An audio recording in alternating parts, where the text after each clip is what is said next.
My name is Vanessa Mitchell and I'm 42 years old. I live in our suburban California home with my 46-year-old husband Trevor and our daughter Zoe who just turned 2. Ever since Zoe was born, Trevor's been making an effort to come home earlier from his tech job, dedicating his weekends to us and filling his Instagram with #GirlDadMoments. I was genuinely surprised at how enthusiastically he embraced fatherhood. It's a side of him I hadn't expected, but it makes me happy to see them together. My phone buzzes with a text from my older sister, Olivia. Hey Vanessa, the smart TV is glitching again. Can you ask Trevor to stop by? I've tried everything. Olivia is 44 and raising her 6-month-old son Ethan by herself. She's always been the beautiful one in our family, the former model with the perfect smile who somehow always needs rescuing. Since Trevor is good with tech gadgets and electronic repairs, he frequently helps her troubleshoot various issues at her place. I text back, I feel sorry for Trevor about always asking him to help with your stuff. That's like the 3rd time this month. Olivia replies instantly, don't worry. He never seems to mind. Actually, he's been so amazing with all this. I'm posting about his help on my stories. #BlessedFamily. You really scored with such a caring husband. There's more to why we can't refuse Olivia's constant requests, though. Last month she sent me a private message with a doctor's report attached, just got the results. Ethan has ADHD. I can't believe this. Single mom and now a special needs child? The universe is testing her. ADHD is a developmental disorder affecting attention, sometimes causing hyperactivity and behavioral differences. According to Olivia's frantic voice messages, she started noticing unusual patterns when Ethan was barely a month old. His tantrums were so intense that she documented them for TikTok before finally consulting a specialist. The doctor explained that while symptoms seem mild now, Ethan will likely face increasing challenges as he grows, from difficulty sitting still to emotional regulation issues. Olivia's Instagram post about the diagnosis got thousands of sympathetic comments, but her private messages to me told another story. How am I supposed to handle this by myself? This isn't what I signed up for when I decided to become a mom. Since she's single, Trevor and I agreed to help whenever needed. Growing up, our mother Margaret always favored Olivia, treating her beauty as something precious to be protected. If anything happens, we'll take care of it, Mom would say. After all, Olivia has her looks to worry about. You've always been more practical, Vanessa, she said. As the eldest child, Olivia received all the attention and privileges. Meanwhile, I was the afterthought who had to make do with practical skills rather than beauty. Now, Olivia frequently calls on others before attempting to solve problems herself, expecting the world to accommodate her as our parents did. I try to overlook this pattern because of my nephew's situation, but lately I've noticed Trevor's phone lighting up with her texts almost hourly, and it's starting to bother me. Her latest message pops up while Trevor and I are having dinner. Vanessa, sorry but the microwave is totally dead again. Didn't Trevor just look at it last weekend? I need it working ASAP for Ethan's food. Could he stop by tonight? Trevor has been spending more time at Olivia's condo after work, often staying for dinner according to the location tags in his social media posts. Whenever I try discussing it, he seems distracted, quickly changing subjects or burying himself in his phone. The notification sounds from Olivia's constant messages have become the soundtrack to our evenings. Something doesn't feel right, and the knot in my stomach grows tighter each day. My phone lights up with a rapid sequence of texts at 9:30 p.m. while I'm preparing dinner. Vanessa, I'm outside your house. Need to talk now. It's an emergency. The doorbell rings insistently. When I check the security camera on my phone, I see my sister Olivia standing there, mascara smudged under her eyes, holding Ethan's diaper bag. I open the door, immediately concerned. What's going on? Why are you here so late? Is everything okay? I asked. Olivia doesn't wait for an invitation, pushing past me into the entryway. Vanessa, please, I need you to take care of Ethan for just a couple of days, she says, words tumbling out between sharp breaths. I can't do this anymore. I haven't slept in days. He won't stop crying. I've tried everything the specialists suggested, but nothing works. I just need a break. Please take him. Just for the weekend, she says. I step back, shocked by the suddenness of her request. Olivia, you can't just show up and spring this on me. I have Zoe to take care of, and she's only 2. I need to at least check with Trevor first. I reply. Olivia looks terrible, her normally perfect appearance completely disheveled, dark circles under her eyes. She's scrolling frantically through her phone. Look at this, she shoves her Instagram feed in my face, showing a parenting influencer with a similar situation. Even the professionals need breaks sometimes. It's just for a weekend. I've already packed everything he needs, she says. I call Trevor, who texts back immediately, if she needs a break, let's help her out. I'll be home soon. Before I can fully process what's happening, Ethan is in our living room, surrounded by his things. There's formula, diapers, clothes, and his medication in the blue bag, Olivia says, already backing toward the door. I've written down his schedule in the Notes app and shared it with you. I'll pick him up Sunday night, Monday morning at the latest, she says. Okay, but make sure you come back when you say you will, I insist, watching her carefully. And keep your phone on. Thank you so much, Vanessa. You're literally saving my life right now. I'll post about what an amazing sister you are, she says, already halfway out the door. She doesn't even kiss Ethan goodbye or look back as she hurries to her car. Even with all her flaws, I understand the overwhelming exhaustion of raising a child with special needs alone. Everyone deserves a mental health break sometimes. But Sunday passes with no word from Olivia. Then Monday. By Tuesday night, my texts show as delivered but not read, and my calls go straight to voicemail. Worse still, Trevor hasn't come home either, claiming a work emergency required him to stay at the office. But his location sharing shows he's nowhere near his workplace. At 2:14 a.m., when I've given up on sleep, an email notification appears on my phone from Trevor's account I've left with Olivia. Divorce papers are in the Google Drive folder labeled Important Documents. Please handle everything. This is for the best. My hands shake so badly I can barely hold the phone. This has to be some kind of sick joke, I whisper to the dark room. I immediately call Trevor's number. But it says, the number you are trying to reach is no longer in service. I try Olivia's phone, but same automated message. I check their social media accounts, both deactivated. Instagram, Facebook, LinkedIn, all gone. They've digitally vanished, abandoning me with a toddler and a 6-month-old with special needs. The next morning, after a sleepless night, I drive to Olivia's condo, Zoe and Ethan strapped in their car seats behind me. The security guard looks confused when I give my name. Ms. Turner cleared out 3 days ago. Said she was relocating for her husband's job opportunity in Europe. Left no forwarding address, he says. Husband? The word hits me like a physical blow. I check Trevor's credit card statements online, 2 one-way tickets to Paris purchased last week.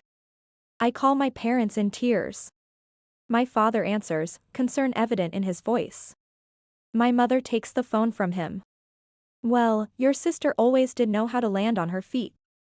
Trevor was quite a catch, stable career, good with children. I'm sure she'll be very happy, she says, as if discussing someone winning a raffle prize rather than stealing her daughter's husband.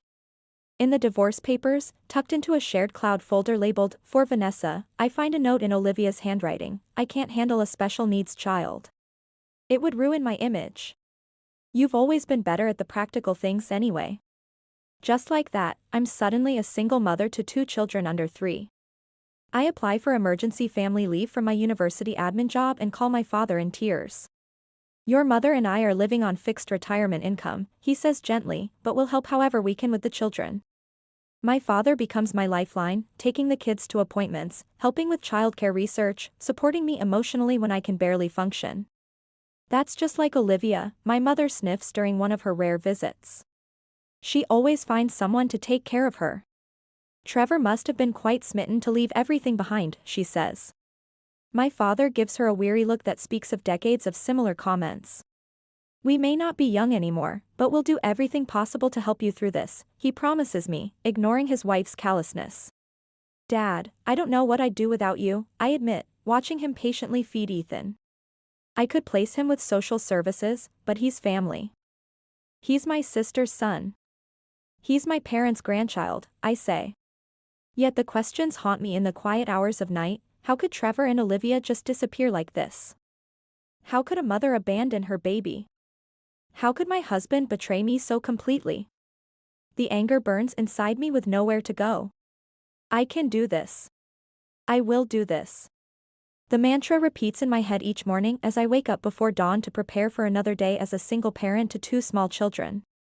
Life gradually finds its new rhythm, not in sweeping changes but in small daily adaptations that accumulate over time. 6 years have passed since that night when I received Trevor's email. The initial shock and raw grief have evolved into a steadier determination. Both kids are now firmly settled in elementary school, each developing their own unique personalities far removed from the shadow of abandonment that marked their early years. After waiting nearly 3 years for any contact from Trevor or Olivia, checking my email obsessively, jumping whenever the phone rang, I finally accepted the silence as permanent. I submitted the divorce papers that had been sitting in our shared cloud drive and made it official, my hand trembling slightly as I signed the final page. My attorney looked at me with kind eyes as I handed over the documents. "You've been legally single for years already," she said gently.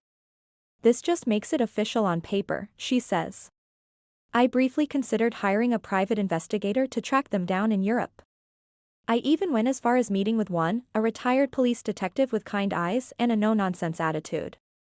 "I can find them," he assured me.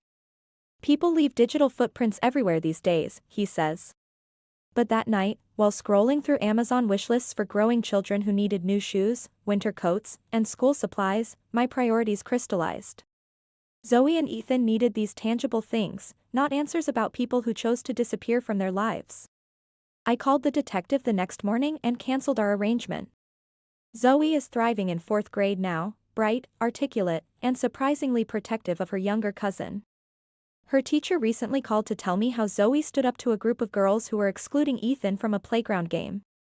"She has a strong sense of justice," Mrs. Henderson said with admiration. "It's rare to see in children her age," she said. Ethan is in 2nd grade, navigating the complexities of elementary school social dynamics while managing his ADHD. His creative mind and unique perspective often leave me stunned. Last week, his art teacher sent home a watercolor painting that demonstrated an understanding of light and shadow far beyond his years. "He sees the world differently," she told me during our parent-teacher conference. "Sometimes his attention wanders, but when he focuses on something that interests him, the results are remarkable," she said. Our Friday family game nights have become a sacred tradition, a small ritual that anchors our week. "It's your turn, Ethan," Zoe instructs with a sister's authority. "Shuffle the cards properly this time." "You always drop them everywhere," Zoe said to Ethan. "Got it," he nods solemnly, his small fingers carefully realigning the deck with unusual precision for a 7-year-old. His tongue protrudes slightly from the corner of his mouth as he concentrates. "Can we play out next?" "I'm really good at catching when you're lying," he adds with a mischievous grin, his earlier concentration broken by excitement. I watch them interact, marveling at their connection. Zoe has no memories of Trevor. She was barely 2 when he vanished, and the few photos I kept are stored in a box in the attic. Sometimes I study her face looking for traces of him, finding them in the shape of her jaw and the way her eyebrows furrow when she's thinking hard. But her personality, her fierce loyalty and determination, those came from somewhere else entirely. Ethan, being only 6 months old when Olivia left, naturally assumes I'm his biological mother. The resemblance between us is coincidental but convenient. We both have similar colored eyes, though his are more striking. Sometimes he'll catch me staring and ask, "What, Mom? Do I have something on my face?" Not realizing I'm searching for answers to questions he doesn't yet know to ask. They consider themselves siblings in every way that matters, squabbling over bathroom time in the mornings, defending each other fiercely against outsiders, developing elaborate inside jokes and secret languages that exclude even me. I've bookmarked numerous articles about age-appropriate ways to discuss their origins, consulting with a family therapist about the best approach. But for now, witnessing their innocent happiness, their unquestioning sense of belonging, feels too precious to disrupt with complicated truths. What continually amazes me about Ethan is his remarkable memory and pattern recognition. While Zoe has always been sharp, picking up math concepts quickly and reading well above grade level, Ethan's recall ability is extraordinary. He remembers precise details from books we read months ago, can recite statistics about his favorite dinosaurs with encyclopedic accuracy, and notices subtle changes in his environment that most adults would overlook. People with ADHD often develop compensatory strengths, his developmental specialist explained during a recent evaluation, her eyes kind behind blue-framed glasses. Ethan's exceptional memory likely developed as his brain found ways to navigate his attention challenges. It's like his mind created superhighways for certain types of information to compensate for the roadblocks elsewhere. Though occasional meltdowns and hyperactive episodes are part of our reality, like the time he couldn't sit through his school's holiday concert and ended up curled under my seat, hands over his ears, Ethan's warm, affectionate nature shines through consistently. He's the first to notice when I'm tired, bringing me hand-drawn to get better cards or offering spontaneous hugs just when I need them most. Some nights, after finally getting them both to bed after homework battles, bath time negotiations, and just one more story, please, I collapse onto the couch in utter exhaustion, wondering how I'll find the energy to do it all again tomorrow. But then morning comes, and watching them laugh together over breakfast, Ethan's creative pancake designs making Zoe giggle until milk nearly comes out her nose, I find myself thinking that perhaps I was meant for this unexpected journey into motherhood after all. Mom, we have a problem, Zoe announces one Saturday morning, her expression serious as she holds up a deck of playing cards torn nearly in half. We need new ones. What happened? I ask, examining the damage the kings and queens of hearts ripped through their royal faces. Ethan ripped them because he was losing at Go Fish, she reports matter-of-factly, no accusation in her voice, just stating the situation. I turn to Ethan, whose eyes are fixed on the floor, shoulders hunched in anticipation of disapproval. We've been working on emotional regulation, but progress comes in small steps. Ethan, that's not acceptable behavior, I say, keeping my voice calm but firm. We need to learn how to lose gracefully. Games aren't fun if we destroy things when we don't win. Remember our strategies for when you feel frustrated? I ask. I'm sorry, he mumbles, his voice small but genuine. His fingers fidget with the hem of his shirt. I got really frustrated. I forgot to count to 10 and take deep breaths, he says. I know it's hard, I acknowledge, pulling him into a quick hug. We'll keep practicing. For now, let's replace the cards, I say. That afternoon, we head to the mall to buy a new deck. It's a rare outing. I generally avoid crowded places that might trigger Ethan's sensory issues, but both kids have been cooped up studying for tests all week and need a change of scenery. As we browse through the games section, a professionally dressed woman approaches us, her attention moving between Zoe and Ethan with evident interest. She's tall and elegant, with a sleek black bob and statement earrings that catch the light. Excuse me, she begins politely, her smile warm but professional. Are your children represented by any modeling agencies? I'm taken aback by the question, instinctively moving closer to the kids. No, they're not. She hands me a business card with a glossy agency logo. I'm a talent scout for Horizon Youth Management. Your children have remarkable features. The camera would love them. The industry is always looking for fresh faces with their kind of natural presence. Would they be interested in trying some modeling work? She asks. Before I can respond, Zoe's eyes widen with interest. Would we get to wear cool clothes? I'd love to try it. The idea of dress up on a grand scale clearly appeals to her. Ethan looks to his cousin, then to me, his expression more cautious. If Zoe's doing it, I'll try too, he says, his characteristic loyalty evident. He's always followed her lead on new adventures. I hesitate, instinctively protective. My son has ADHD, I explain, wanting to be transparent about potential challenges. He sometimes struggles in overstimulating environments, I say. The scout's smile doesn't falter. That's not a concern at all. Some of our most successful models have ADHD, autism, or other neurodivergent traits. Their unique energy and perspective often translate beautifully on camera. We're very experienced in creating accommodating environments for diverse needs, she replies. Her response surprises me. I've become so accustomed to beginning conversations about Ethan with disclaimers and explanations that acceptance without hesitation feels almost suspicious. After careful consideration and thoroughly reading through contracts with my attorney, I allow them to model on weekends only, establishing firm boundaries that their education remains the absolute priority. We start small, a local department store catalog, a children's clothing website. Both children are indeed photogenic. Zoe with her striking features reminiscent of Trevor's good looks combined with a natural confidence in front of the camera, Ethan with Olivia's ethereal beauty complemented by an expressive intensity uniquely his own. Photographers particularly love Ethan's ability to convey emotion through his eyes, calling him an old soul. Through middle school and into high school, their modeling work becomes more consistent. Their initial photos appeared in small catalog features, but their portfolio grows steadily as they gain experience and confidence. Ethan finds that the structured environment of photo shoots, with clear expectations and defined time limits, actually helps him focus his energy. Zoe discovers she has a natural talent for fashion styling, often suggesting adjustments that improve the final images. By the time they reach adulthood, both have blossomed into acclaimed models, Zoe walking Paris Fashion Week runways with a poise that belies her age, Ethan becoming an unexpected icon in alternative fashion circles, his unconventional energy and distinctive features celebrated rather than hidden. Fashion blogs praise his hypnotic gaze and compelling authenticity without knowing the neurological origin of his intense focus. Their success still sometimes feels surreal to me. Watching them on massive billboards or in glossy magazine spreads, I remember the small children who once fit in my lap during thunderstorms. Then, 20 years after Trevor and Olivia ghosted us, something completely unexpected happens. I want to go shopping for real clothes today, not just what they give us at shoots, announces Zoe, now a stunning 22-year-old with her face on perfume advertisements across Europe, visiting home between international assignments.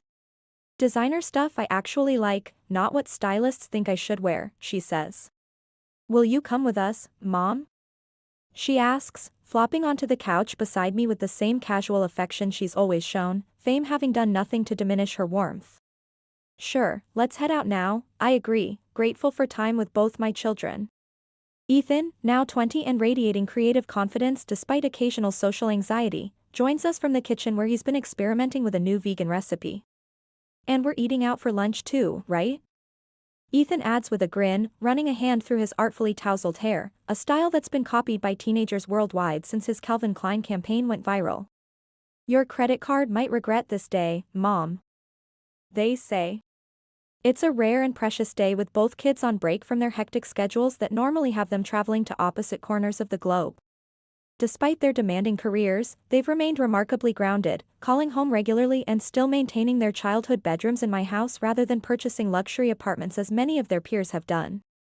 A few days earlier, after they both reached legal adulthood, I finally sat them down for the conversation I'd been rehearsing for years. With photos, documents, and as much gentleness as I could muster, I told them the complete truth about Trevor and Olivia, about how I wasn't Ethan's biological mother, about the abandonment, about everything. I was prepared for anger, confusion, perhaps even an identity crisis. To my surprise, neither seemed particularly shocked by the revelation. They exchanged a look I couldn't quite interpret before Ethan spoke. Even if we're not related by blood, family is still family, he said, his eyes clear and certain, no trace of the panic attacks that had marked his childhood. Mom, you're always going to be Mom. And Zoe is still my sister, no matter what some DNA test might say, he says. Their simple acceptance washes over me like a healing balm. Nothing changes between us. If anything, our bond feels stronger, more deliberate, chosen rather than merely inherited. I realize they've understood on some level all along, perhaps absorbing the truth through the absence of certain conversations or the careful way I've navigated questions about their early years. Their reaction steadies me in ways I couldn't have anticipated, validating the choices I've made and the family we've built together despite its unconventional origins. We've just entered the upscale department store, browsing through designer collections Zoe wants to examine for research, when I hear it, a voice that stops time. Trevor, you always order too much food. I do the same thing. Watch out, you're going to spill that on your new shirt. The voice strikes me like an electrical current. 20 years vanish in an instant. I stand frozen between clothing racks, unable to move or speak, the world narrowing to a tunnel of sound and memory. Mom? What's wrong? Zoe touches my arm, concerned by my sudden pallor. Mom, are you okay? Ethan echoes, both looking worriedly at my suddenly pale face. I recognize them immediately through their poor disguise attempts, baseball caps pulled low, designer sunglasses indoors despite the store's dim lighting. Trevor still has that distinctive scar above his right eyebrow from a childhood accident, the same one I used to trace with my finger before falling asleep beside him. My hands begin to tremble as 2 decades of buried emotions surge to the surface: rage, grief, bewilderment, all previously contained behind carefully constructed walls of determined resilience. Some months later, Ethan and I complete the formal adoption process I'd put off for years, making official what has been true in our hearts all along. Nothing really changes in our daily lives. We were already a family in every way that matters. Zoe and Ethan's modeling careers continue to flourish, their schedules busier than ever with international bookings. Next month, we're embarking on an exciting new chapter, relocating our family and agency headquarters to New York to expand our business and creative opportunities. As I finalize the relocation details, I find myself filled with anticipation for our future. The path that brought us here was unexpected and often painful, but watching my family thrive brings me a joy I never could have imagined 20 years ago when I was left alone with 2 small children. Sometimes family is defined not by blood or legal documents, but by who stands beside you through life's storms and who remains when the skies clear again.